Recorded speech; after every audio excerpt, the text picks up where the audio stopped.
Vous écoutez le podcast Fluidité, épisode 47. Dans cet épisode, on parlera de la Révolution française, qui est une étape importante de l'histoire du pays, alors restez à l'écoute.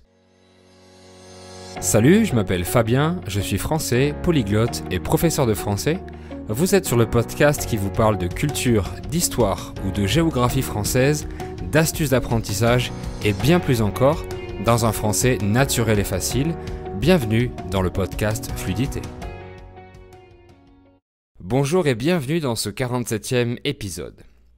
Si vous voulez aller plus loin, je propose en téléchargement la transcription PDF de chaque épisode du podcast. Et dans le PDF, vous avez la transcription en français avec l'anglais ou l'espagnol ou encore le portugais selon le document. En plus, je propose la version audio apprenant MP3 de chaque épisode sans le générique ni les annonces. Et en plus, vous recevez en avant-première chaque épisode avant leur publication sur Internet.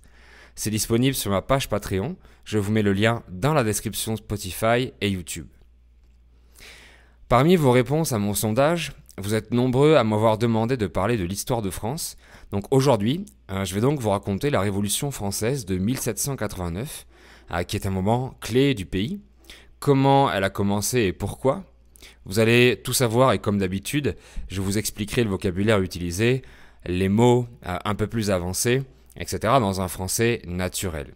Alors c'est parti. Premièrement, il faut déjà savoir qu'avant d'être une démocratie, la France était une monarchie.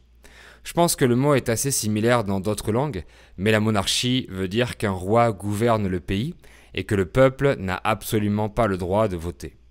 On parle d'une monarchie absolue de droit divin et on l'appelle aussi l'Ancien Régime en France. Divin veut dire de Dieu, parce que les rois pensaient que leur pouvoir venait de Dieu. Donc généralement, le pouvoir était reçu de façon héréditaire. La société française n'était pas en démocratie, et elle était divisée en 3 catégories de personnes, on dit 3 ordres. Et il y avait beaucoup d'inégalités entre ces 3 divisions de la société, on va le voir ensemble. Le premier ordre est le clergé, ce sont les membres de l'Église, comme par exemple les curés, les moines, les évêques, etc. Le deuxième ordre, ce sont les nobles, on dit la noblesse. L'adjectif noble est utilisé de nos jours pour parler de quelque chose d'une qualité supérieure, un vin noble ou encore de la viande noble.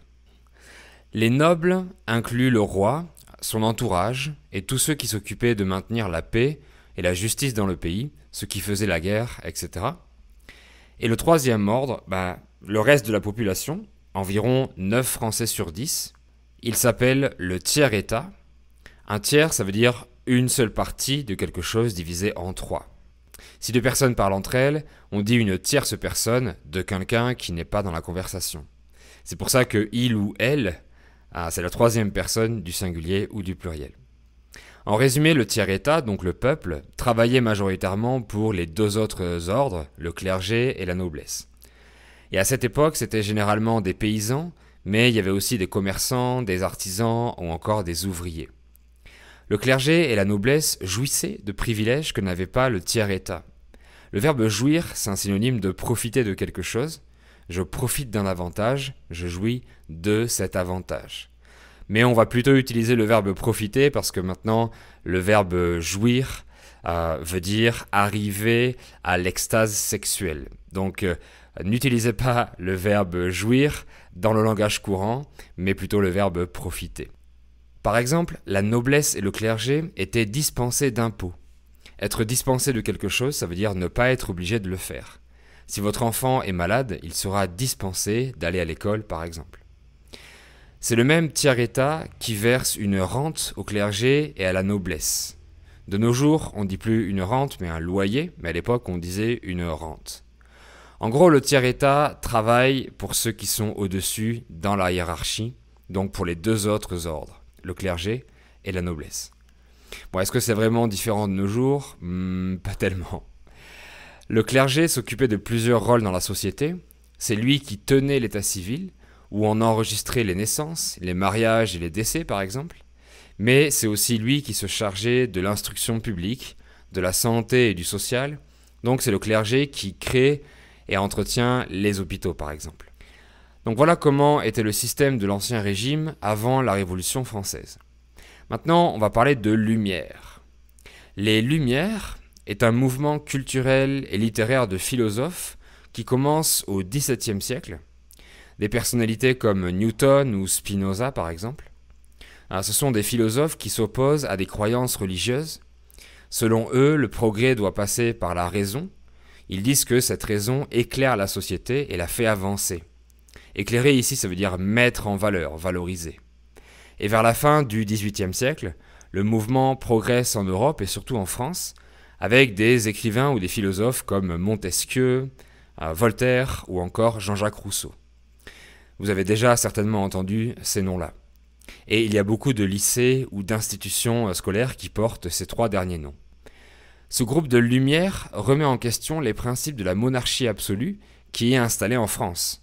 Ils sont en faveur de la liberté et des droits individuels.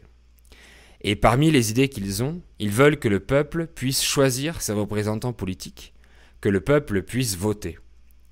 Puis, ils pensent aussi à la division des pouvoirs en trois, le pouvoir législatif, le pouvoir exécutif et le judiciaire.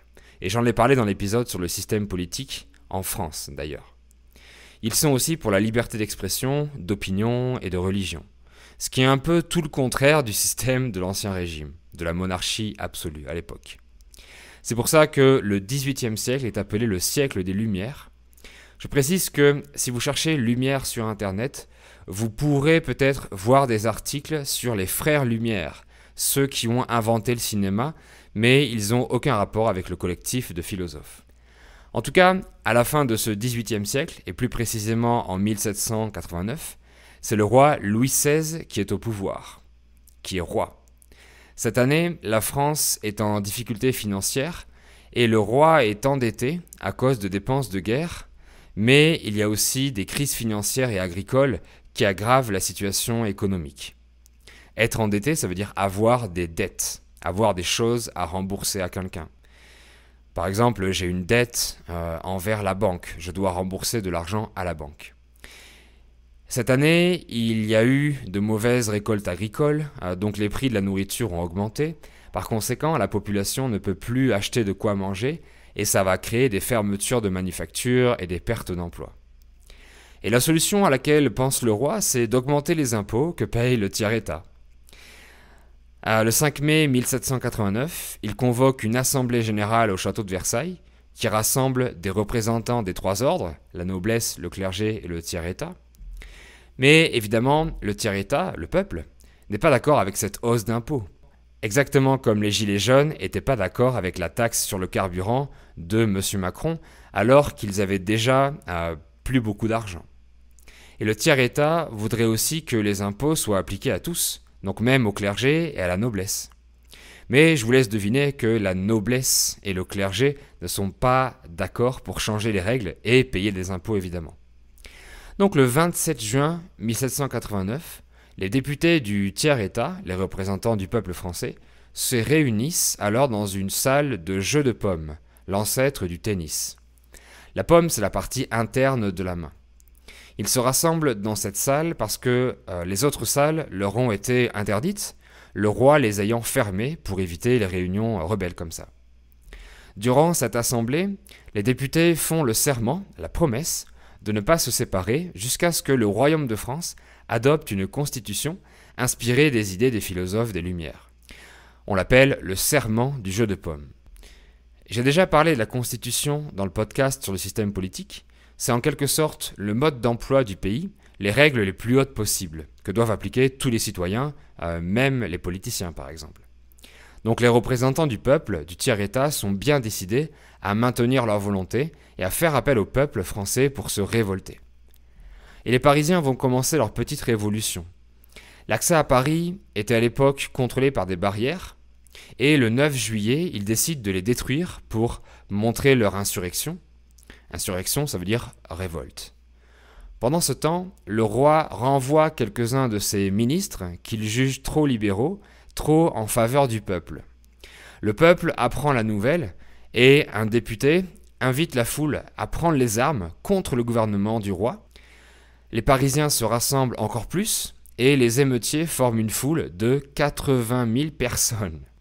Ils arrivent à piller les armes de l'hôtel des Invalides à Paris. Piller, ça veut dire voler. Et les armes qu'ils récupèrent sont au minimum 30 000 fusils, mais il leur manque de la poudre à canon et des balles. Le 14 juillet 1789, ils décident d'aller chercher ces munitions à la Bastille, qui est un fort et aussi une prison. Donc les émeutiers, le peuple qui a créé l'émeute, arrivent à la Bastille à 10h30 du matin pour aller chercher les munitions.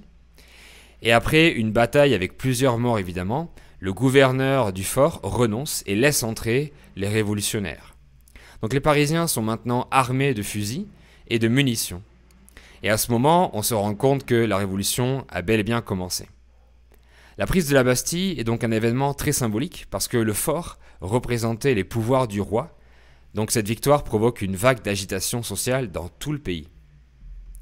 Les paysans dans les campagnes se révoltent aussi et brûlent des châteaux de nobles.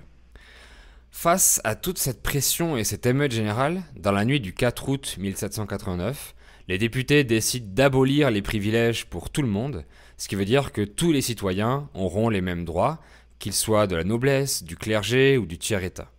C'est le début de la fin de l'Ancien Régime. Et le 26 août 1789, l'Assemblée publie la Déclaration des droits de l'homme et du citoyen, qui s'inspire aussi des idées des Lumières. C'est un texte de 17 petits paragraphes qui dictent les droits naturels des hommes et des femmes. Par exemple, l'article 1 dit « Les hommes naissent et demeurent libres et égaux en droit ». Ici, le verbe « demeurer » signifie « rester ». Le roi Louis XVI, même s'il voudrait toujours une monarchie absolue, accepte la Constitution et la Déclaration des droits de l'homme. La France devient une monarchie constitutionnelle où les pouvoirs du roi sont limités. Donc la monarchie absolue est terminée. Un an après la prise de la Bastille, donc le 14 juillet 1790, une grande fête est organisée sur le Champ de Mars, le grand terrain qui est derrière la Tour Eiffel à Paris. Durant cette célébration, le roi jure qu'il sera fidèle au peuple et aux nouvelles lois. Et d'ailleurs, il y aura des milliers de cérémonies ce jour-là partout en France. Mais en juin 1791, le roi essaye de s'enfuir de France pour aller chercher de l'aide d'autres monarchies à l'étranger pour combattre ce nouveau régime politique.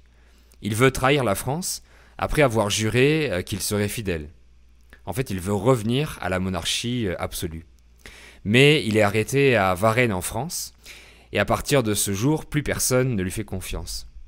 Et après d'autres émeutes, le 20 septembre 1792, une assemblée législative décide de mettre fin à la monarchie. Le pays devient alors une république démocratique et le roi devient prisonnier. C'est l'an 1 de la première république française. Donc c'est un changement clé pour le pays. La monarchie est abolie. Abolir veut dire supprimer légalement. L'ancien roi Louis XVI va être jugé dans un procès qui commence le 11 décembre 1792. Dans les appartements du roi, on découvre une armoire secrète cachée dans un mur où il y a des documents qui prouvent un grand réseau de corruption de ses ministres.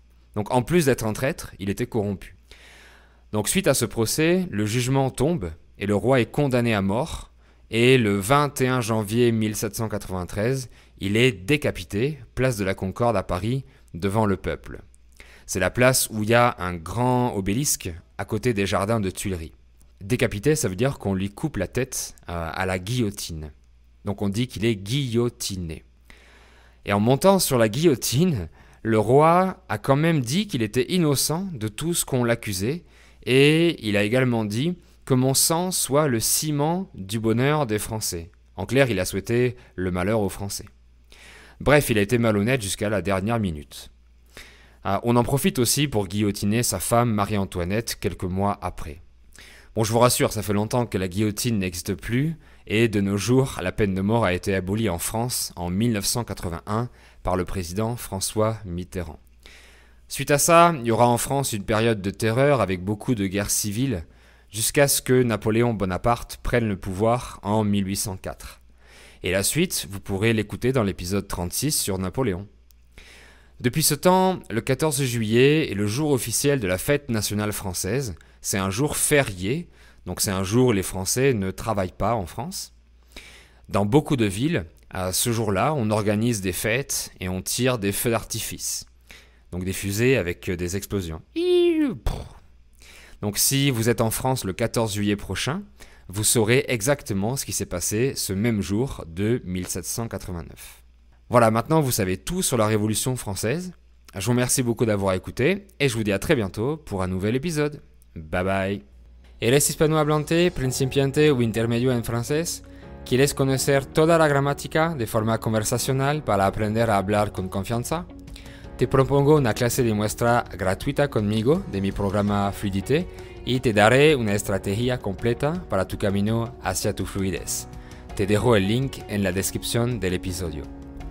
Si tu veux pratiquer ton expression orale en priorité avec un professionnel qui te corrige, qui te sort de ta zone de confort, je propose aussi des ateliers de pratique de conversation avec des tuteurs ou tutrices natifs. Le lien est dans la description et la session d'essai est 100% remboursée. Les conditions sont disponibles sur la page internet. À bientôt!